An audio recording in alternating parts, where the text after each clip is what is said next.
1954 সালে প্রতিষ্ঠিত হয় রাজশাহী বিভাগের একসময়ের ঐতিহ্যবাহী প্রাচীনতম গুরুদাসপুর থানা শিক্ষা সংঘ পাবলিক লাইব্রেরিটি। প্রতিষ্ঠা করেন চলনবিলের কৃতি সন্তান অধ্যাপক এম এ হামিদ।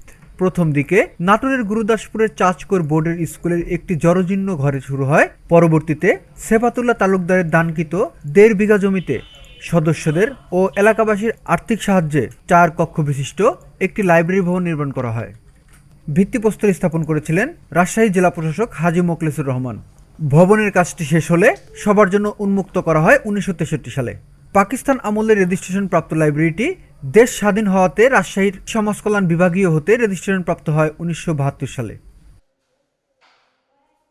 গুরুদাসপুর থানার শিক্ষা সংঘ আব্দুল হামিদটিকে আবুল কাসিম মাস্টার এবং বাকি মাস্টার 3 জনের সার্বিক সহযোগিতায় এই প্রতিষ্ঠান প্রাণবন্ধতা সুন্দর এবং ভালো ছিল। সেই প্রতিষ্ঠান আজকে মৃতপ্রায়। এই প্রতিষ্ঠানকে কালের সাক্ষী হিসেবে রাজনৈতিক, প্রশাসনিক এবং সরকার বাহাদুরের সার্বিক প্রচেষ্টায় যেন এই প্রতিষ্ঠান উজ্জীবিত হয়, সুন্দর হয়, এটাই আমাদের এলাকা মানুষের প্রাণের এবং মনের দাবি। সঙ্গে আসতাম, এসে দেখতাম, আমরা বই পড়তাম, অনেকে বই পড়তো, কিন্তু এখন শুধুমাত্র এখানে দাবা ও ক্যারাম খেলা হয়।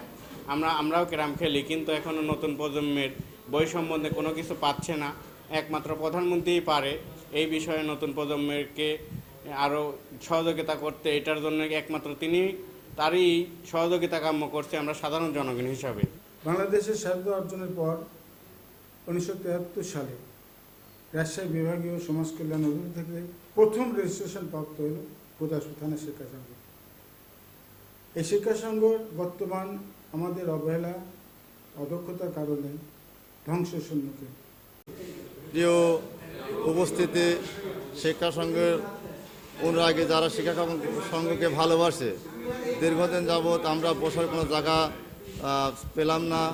শিক্ষা সংঘ চালু হওয়ার পর থেকে আমরা এখানে বসে নিয়মিত, বিশেষ করে আমরা দাবা খেলে একটু নেশা আছে, দাবা খেলে ব্যবসা বাণিজ্য করি, বিভিন্ন কর্মব্যস্ত থাকার পর সন্ধ্যার পর একটু এখানে এসে বিনোদন নিয়ে এই শিক্ষা সংঘটাকে যেন আরও সুপ্রতিষ্ঠিত করে শিক্ষা, এখান থেকে যেন শিক্ষার আলো চারিদিকে ছড়িয়ে পড়ে এবং খেলাধুলাকে বিকশিত হয়, এটাই আমি সবার প্রতি কামনা করি। একদিন বন্ধ ছিল, এখন আমরা আসি, খেলাধুলা করতেছি, দাবা খেলতেছি, ক্যারাম খেলতেছি, অবসর কাটতেছে। বিনা পারিশ্রমিক এখানে থাকি 3 বছর যাবৎ। আমি এখানে ভালোবাসি, আমি এলাকারই সন্তান, আমি খেলাধুলা প্রিয় মানুষ। আপনারা দোয়া করবেন আমার জন্য, এবং আমি যতদিন বাড়ি থাকি ইনশাআল্লাহ থাকবো এখানে। দেখভালের অভাবে সেই ঐতিহ্যবাহী লাইব্রেরিটি আজ ধ্বংসের পথে। নেই কোনো পাঠক। গিরিল ঘেরা লাইব্রেরির সেলফে রাখা সেই সময়ের বিভিন্ন রাষ্ট্রের শাসকের বই, বাংলাদেশের স্বাধীনতা যুদ্ধের ইতিহাস, অনেক জ্ঞানী ও মনীষীদের বই যেন আজ ইঁদুর আর উইপোকাদের খাদ্য।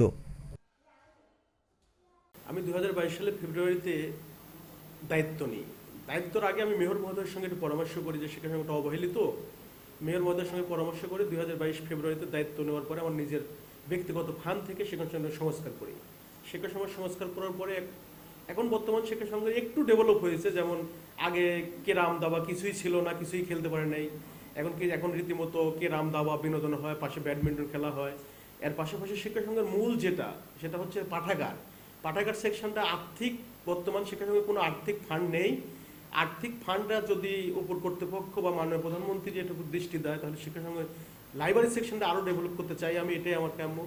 গুরুদাসপুর শিক্ষা সংঘ নামে যে শিক্ষা, সাহিত্য, সংস্কৃতির বিকাশের যে সংগঠনটির কথা আমরা জানতে পারলাম, এ বিষয়ে আমরা বিস্তারিত তথ্য অনুসন্ধান করে এর উন্নয়নের জন্য যে পদক্ষেপ গ্রহণ করা প্রয়োজন সে বিষয়ে আমি উপজেলা নির্বাহী অফিসার গুরুদাসপুরকে নির্দেশনা দেব এবং সার্বিক বিষয়টি পর্যালোচনা করে যে পদক্ষেপ গ্রহণ করা প্রয়োজন সেটা আমরা গ্রহণ করব।